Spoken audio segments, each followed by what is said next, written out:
Bonjour à tous, bienvenue sur Instant Movie. Aujourd'hui, nous aimerions vous parler d'un film classique italien sorti en 1997 qui s'intitule La vie est belle. L'histoire commence en 1939 en Italie. Dans un petit chemin boueux en campagne, Guido et son ami conduisent une voiture pour aller rejoindre son oncle dans le centre de l'Italie.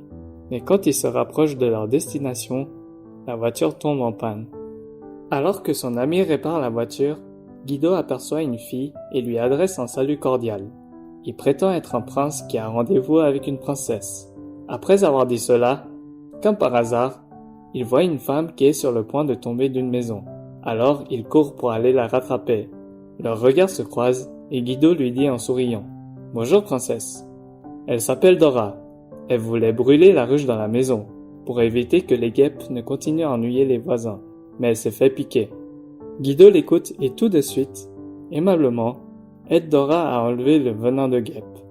Bien qu'un peu gênée, Dora, qui voit devant elle un inconnu avec tant de sympathie, avec politesse, lui offre des œufs pour lui montrer sa reconnaissance. Guido, tout heureux, les accepte puis repart avec son ami. Le lendemain matin de leur arrivée à destination, les deux hommes explorent à cœur joie la ville animée. Son ami trouve rapidement un travail, tandis que Guido veut ouvrir une librairie. Alors il va à la mairie pour demander une licence d'affaires, mais l'officier s'apprête à sortir du travail, donc refuse de la signer. Guido, qui s'est fait rejeter, s'appuie sur le bord de la fenêtre en se plaignant. Par accident, il fait tomber un vase sur la tête de cet officier. Guido, qui a peur de ne pas pouvoir ouvrir sa librairie, descend rapidement, mais lui qui voulait apporter de l'aide, va au contraire empirer la situation. Il voit qu'elle ne tourne pas à son avantage, alors il arrache un vélo et fuit rapidement. Dans un virage d'une descente, il essaye d'éviter un groupe d'étudiants et heurte une femme. En regardant de plus près, il voit qu'il s'agit de Dora, qu'il a déjà rencontrée auparavant. Guido lui dit qu'il espère que lors de leur prochaine rencontre, il pourra la saluer en restant debout, puis s'en va rapidement. Guido, qui n'a pas réussi à ouvrir sa librairie, va donc travailler dans l'hôtel de son oncle en tant que serveur. Il y rencontre un docteur allemand qui apprécie beaucoup Guido pour son talent et son approche sincère envers les gens. Plus tard, Guido aperçoit un ministre venu de Rome. Il subtilise son écharpe lorsqu'il apprend qu'il va inspecter l'école de Dora le lendemain. Le matin suivant, un Guido espiègle arrive à l'école en se faisant passer pour le ministre.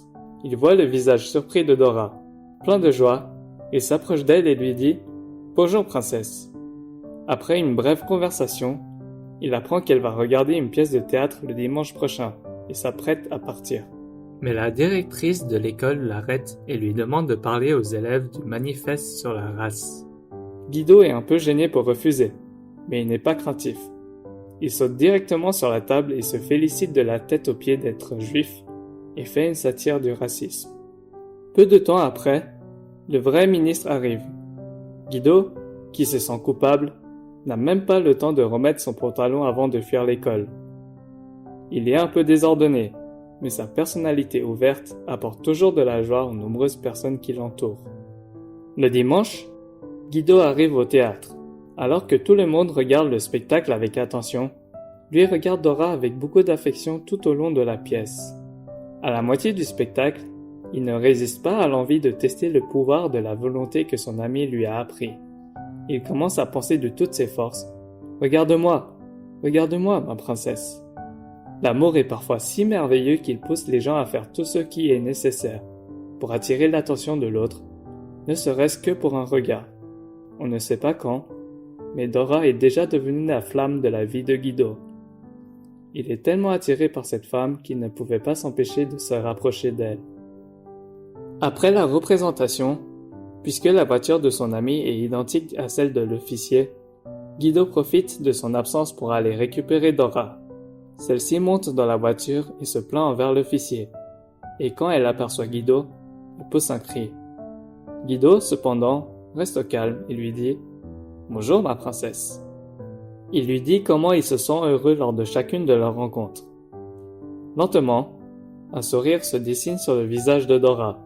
Mais la romance n'a même pas le temps de s'installer que la voiture s'écrase contre une barrière de protection en pierre. Lors de cette scène gênante, pour protéger Dora, Guido fabrique un parapluie à l'aide du coussin et du volant. Il a aussi peur que Dora glisse. Alors, il sacrifie le tissu du rideau de soie dans la voiture de son meilleur ami pour l'utiliser comme tapis.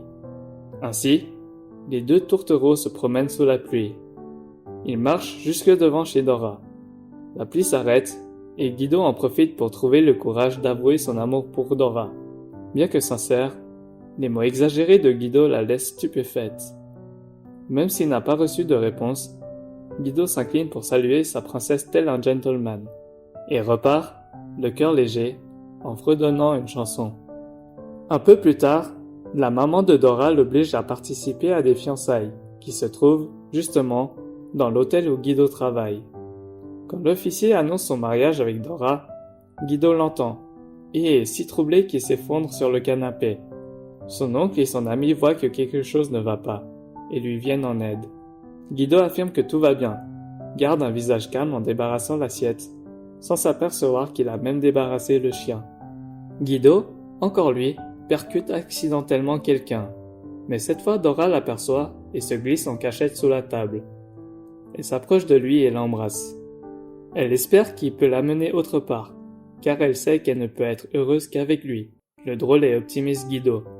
Elle qui vient d'une famille aisée, défie finalement la volonté de sa mère, et choisit Guido, issu d'une famille pauvre juive. C'est tout ce qui compte pour elle. Quelques années ont passé. Ils ont un fils appelé Josué, qui adore jouer avec les tanks. Guido a déjà exaucé son rêve d'ouvrir une librairie. Même s'ils ne sont pas riches, ils mènent tous ensemble une vie heureuse. Mais à cause de la guerre, la situation devient de plus en plus grave. Guido est souvent interpellé. Un jour, Josué demande à son père pourquoi il y a des panneaux interdits aux chiens et aux juifs. Guido répond avec patience que chacun peut faire ce qu'il veut, comme on pourrait mettre un panneau disant que les araignées et les Wisigoths sont interdits. Malgré la discrimination apparente dans la société, Guido utilise de petits mensonges pour protéger son fils, tout en espérant que le monde qui se porte si mal ne leur affectera pas trop. Un jour, une femme aux habits élégants entre dans la librairie. C'est la grand-mère de Josué qui, après toutes ces années, a finalement choisi de pardonner à sa fille. Elle décide de fêter avec la famille les 5 ans de Josué. Mais ce jour-là, alors que Dora sort pour chercher sa maman, elle apprend que les nazis ont capturé tous les membres juifs de sa famille, qui sont sur le point d'être envoyés dans des camps de concentration. Elle ne sait pas si son mari et son fils allaient revenir, et se précipite jusqu'à la gare. Le train a déjà démarré, mais elle est si déterminée à rester avec sa famille que l'agent n'a pas d'autre choix que de la laisser partir. À ce moment-là, Josué aperçoit sa mère et l'appelle avec joie, tandis que Guido a le cœur lourd. À l'arrivée, les femmes et les hommes sont séparés. En voyant les nombreux juifs au visage triste dans leurs vêtements de prison rayés, Guido est choqué. L'horreur de ce nouvel environnement, ou encore la pensée de sa mère, donne à Josué l'envie de partir le plus vite possible. Guido tente de rassurer son fils, en disant avec sérieux qu'il s'agit d'un jeu. Les soldats jouent le rôle des méchants, et s'il respecte les règles, il pourra gagner 1000 points au cours de la partie, ainsi qu'un vrai tank comme récompense. Mais Josué semble penser que son père lui ment. À ce moment, un soldat allemand entre dans la pièce. Un autre occupant explique à Guido qu'il cherche quelqu'un qui parle allemand pour traduire les règles. Pour le bien de son fils, Guido, bien qu'il ne comprenne pas l'allemand, se porte volontaire pour traduire les avertissements de danger de mort par « Les personnes qui perdent des points sont celles qui pleurent, celles qui cherchent leur maman et celles qui veulent manger le goûter. » Il voit le visage de son fils s'illuminer et sait qu'il a fini par le croire. Après cela, le frêle Guido travaille très dur tous les jours. Même s'il est exténué, à chaque fois qu'il pense à sa famille, il arrive à persévérer. Il attend avec impatience le jour où il pourrait s'échapper avec sa famille. Dora, qui se trouve dans le camp des femmes, est inquiète lorsqu'elle apprend que les personnes âgées et les enfants seront envoyés dans des chambres à gaz sous prétexte d'y aller prendre une douche.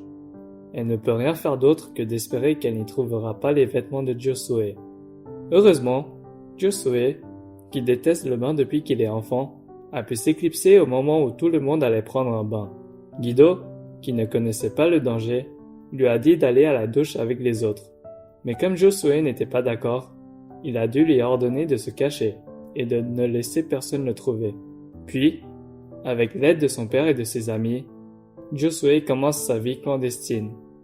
Le jour de sa visite médicale, Guido a la chance de rencontrer le médecin allemand qu'il a connu au restaurant de son oncle. Grâce à ses relations, Guido est placé dans le restaurant de la caserne. Le docteur veut les aider à fuir, mais comme il ne parle pas allemand, il a peur que leur identité soit révélée lors d'un contrôle. Guido regarde en silence son fils qui dort et se décide, même au prix de sa propre vie, de sortir son fils sain et sauf. Comme ça, dans une nuit sombre, il traverse le brouillard pour essayer de s'échapper du camp.